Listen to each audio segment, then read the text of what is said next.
in the energy, in the spirit, in the space that Leah brings into this incredible community. Thank you so much, Leah. That was beautiful. Hello again. My name is Reverend Melinda Jacobs. I am so excited to be here today. And we are just from the moment we started earlier, it's just been a series of interesting things occurring. And yet, what I appreciate about Reverend Charlene and Tamara and everyone is just how willing we are to stay so grounded into, okay, well, let's see what's happening. And someone earlier said, well, we're all having audio challenges. And I'm like, I'm not. No, no. The challenge I had is I chose the wrong talk. But I know it's not the wrong talk. It's the perfect talk. How could anything that's happening in this moment be anything other than what needs to happen? And so I'm going to go with the talk that I prepared for because for me, it really spoke to a deep need. So our talk today is not vulnerability. Maybe we'll come back to that next week. But today I'm speaking about listening beyond the noise of the world. And maybe that's why I got so excited when I saw this title is in addition to all the many things I do, I'm a teacher on Insight Timer, and I have I think it's like every other week, twice a month, something, talk called Listening Beneath the Noise. And because there's so much of it, there's so much noise. And we hit a new moment this last week. We, the entire collective was thrust into a moment of holding our breath, wondering what's going to happen next. An existential threat was thrust upon us all. And I love so many of the people in my circle just have such creative, wonderful ways of showing up in the world and bringing humor and lightness to really difficult, challenging times. And and something that was said that I really appreciated is we were not wired to to be so in tune to these large, large threats that are happening.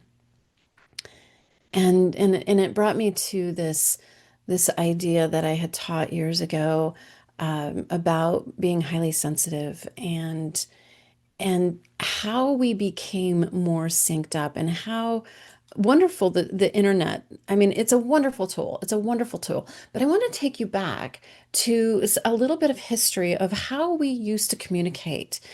Before electricity, we communicated by horse. News traveled by the fastest animal that we could get on top of and ride into the next village to let people know what happened.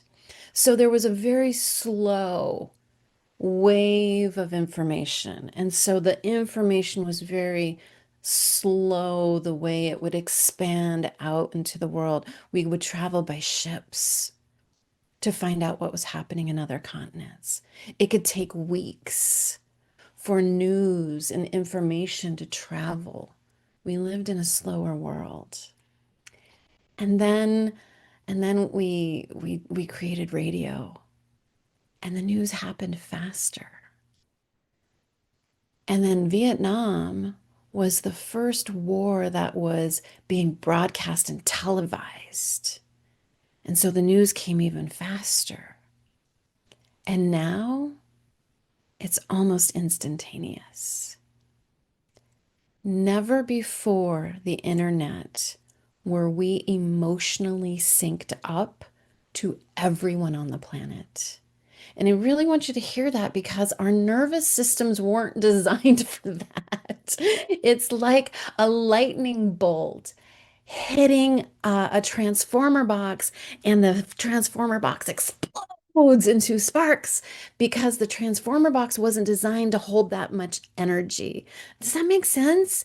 And so when we are talking about listening beneath the noise, We have to step back and recognize the volume at which we're feeling has never been greater. It is lightning bolt after lightning bolt after lightning bolt. And I love people when they tell me, Melinda, I don't listen to the news.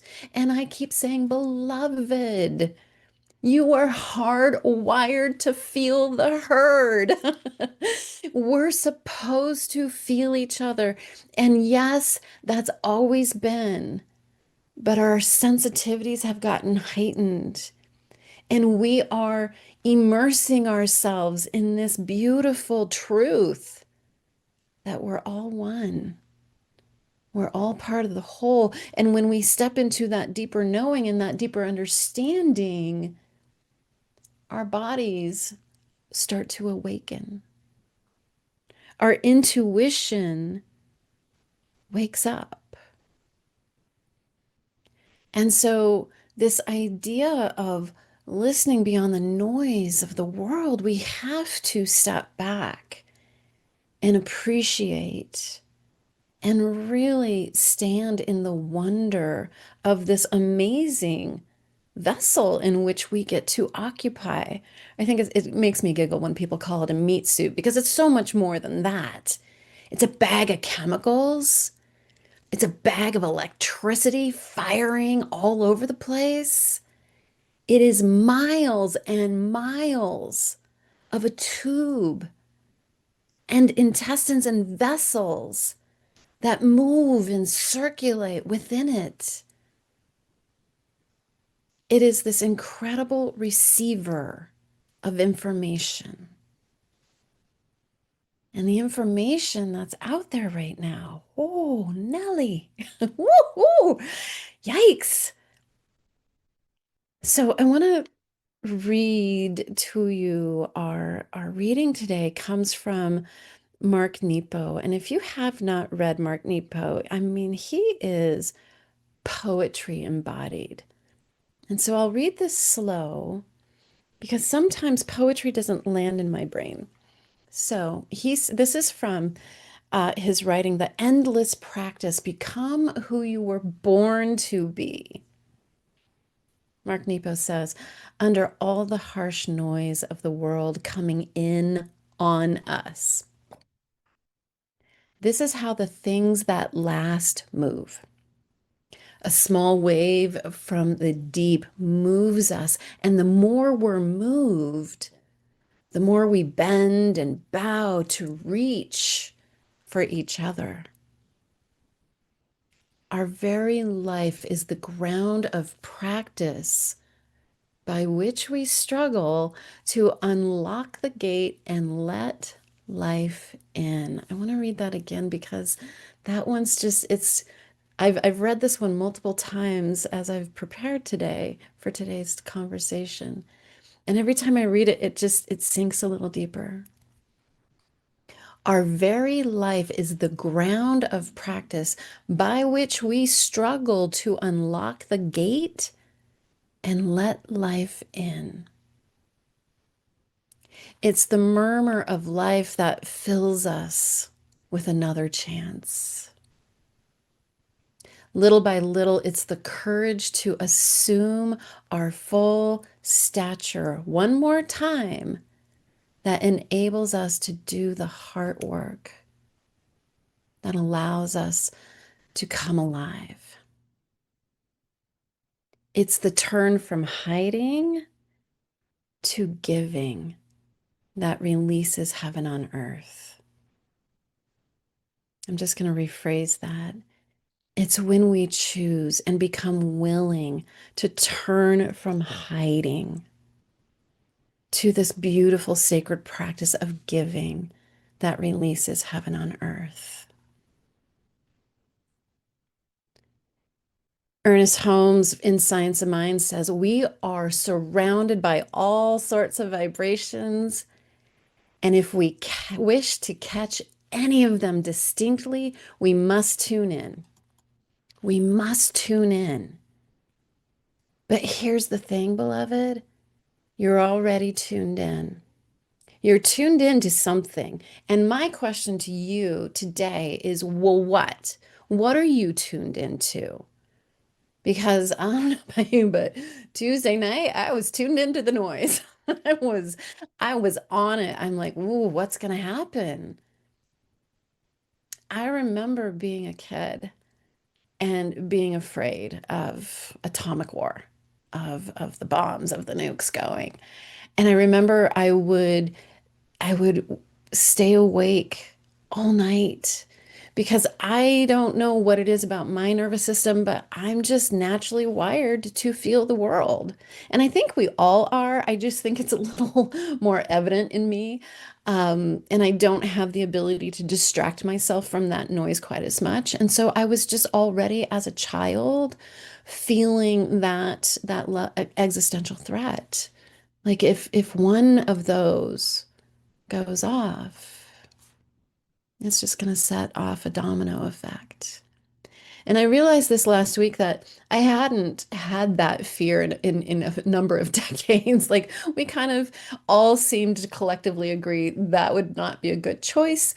And we've since done conflict differently. But this week the noise got loud. And and I sat in that space, and I love this quote from Ernest Holmes because he's speaking to that we are hardwired to feel each other because we're all part of one. When you stub your toe, your whole body knows. Now your whole body's not going to rush in to heal the injury that occurred. Certain systems are going to go immediately into action to begin healing immediately. But the whole body knows something within the system just became out of balance. Homeostasis just got disrupted. We're hardwired to know when the system's out of balance. And more than ever, I feel that people are really feeling it because the noise is so loud. And so, what are you tuning into, beloved? Are you tuning into the noise? Are you tuning into that deeper stillness that's within? And so, what keeps us? What keeps us from truly listening to that beautiful stillness within? I've really been thinking about this week as I've been preparing. Why, if the holy, the sacred, the divine spark, the Christ consciousness that is in me, why would I resist getting still?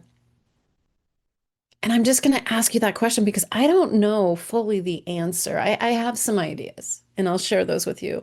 But I think that's an answer that we all need to come to individually is what really prevents me from coming into the stillness where the truth lives, where the infinite love, where the energy and the consciousness of the Creator is just waiting for us to show up.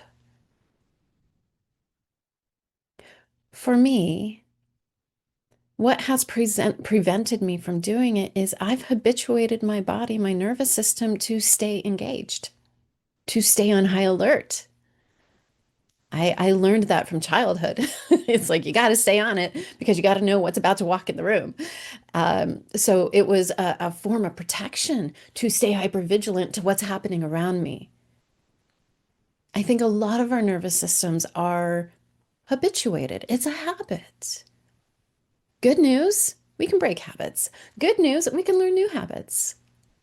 But in the process of learning that new habit, of pulling your attention from the outside world, and bringing it back in, there might be some discomfort. There might be some resistance. Your body temple might want to keep you fully engaged because somehow what's happening outside of you feels very, very real. And what is happening internally feels like the illusion. Science of mind and so many teachings have really said we have it backwards. The physical world is the after effect of what's happening in here. We get caught up in the shadow of our thoughts. This is the creation, but the creator lives here. And if we don't like what we're seeing out here, then we come back. But there's something in our nervous system that says that's dangerous. That's dangerous to take our attention off of what's happening out here and come in. And until we really meet ourselves in this way, until we really realize, oh, at least in this moment, at least in this space, there really is no existential threat. And so learning to teach our nervous systems to be safe, to take our attention off the world and come back to the silence, into the presence of light and truth and love, you're going to feel some resistance. I don't know, does that make sense to you? But I do want you to ask yourself the question, why do I resist communing? Why do I resist coming back inside? Because answering that question for yourself, I think is going to give you a pathway to practice coming into that stillness. And so maybe there is a sense of, oh, I got to keep my eye open over here. I got to keep that one eye out. But maybe you could just keep one eye in. What if you just practiced that?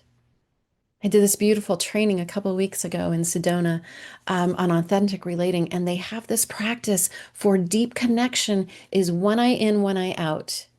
And I love that idea that we are keeping a sharp eye on what's happening in my own internal experience as I am aware of what's happening on the external experience.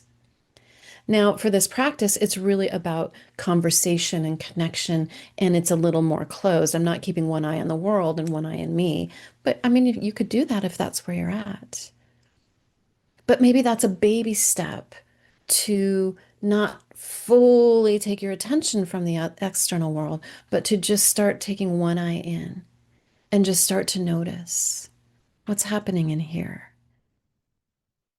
This is the way in. This is the way back. This is the way to truth. This is the way to the wisdom, to that life of connection where we can truly remember that we are eternal beings and that no matter what happens to this body temple, there is something within us that never will stop, never ceases to express itself.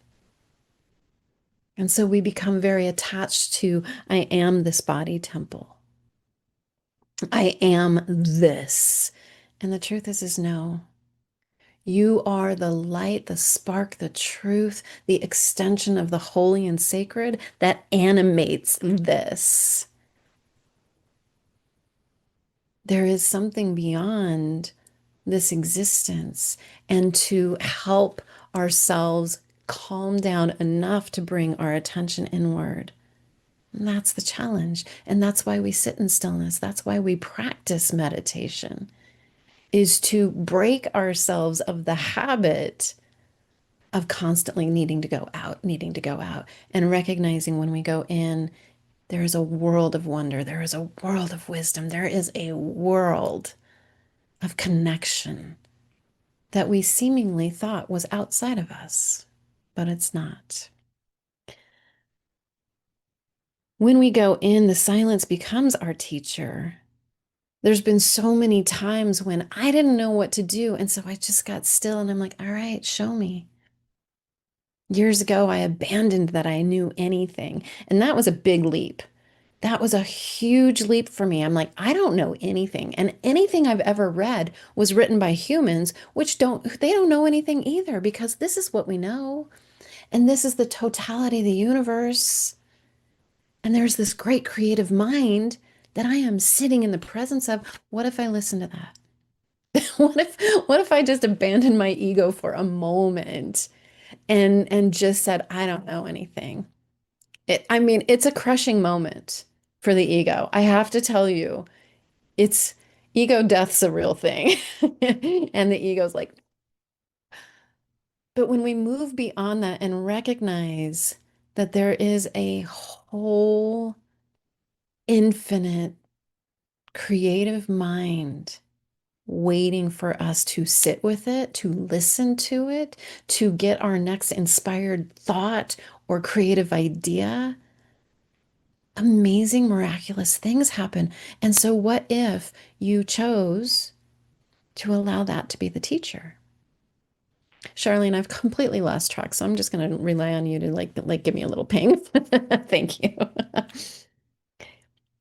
And when we begin to practice moving past our own resistance, past our own existential fear, like somehow, some way, turning inward is going to be the end of us in some way. Once we move past that, then we can allow that inner stillness, that inner truth to begin to help us discern. I've been having these interesting conversations with someone here in the Cottonwood Sedona area, and I feel into conspiracy theories, and to me, they're chaotic and they're full of fear. And anytime I feel this, I know because I've discerned and I've sat with that stillness that that's not God. That's not truth. It's quiet. It's still. It's calm. I want to leave you with this idea, beloved. Safety lives here in that deep connection to that truth, to that love, and it will remind you who you are. And we are required to take our attention off the noise, come back to the stillness, come back to the wisdom, the infinite wisdom that lives right here. And I know that's a little scary journey, but when you do, you'll be able to have all the discernment you need. Because when you sit in that stillness, you will know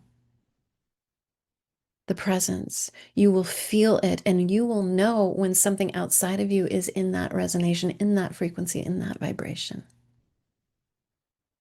And so let's just move in, closing your eyes, taking your attention off the physical, coming into a deeper reality within you, because therein lies your truth. Therein lies that presence. Therein lies that connection that you are one with the holy, with the sacred, with the divine. You're an extension of it.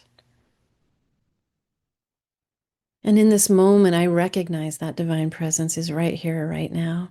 For me, for this entire CSL community, for all beings on this planet, there is no spot where God is not.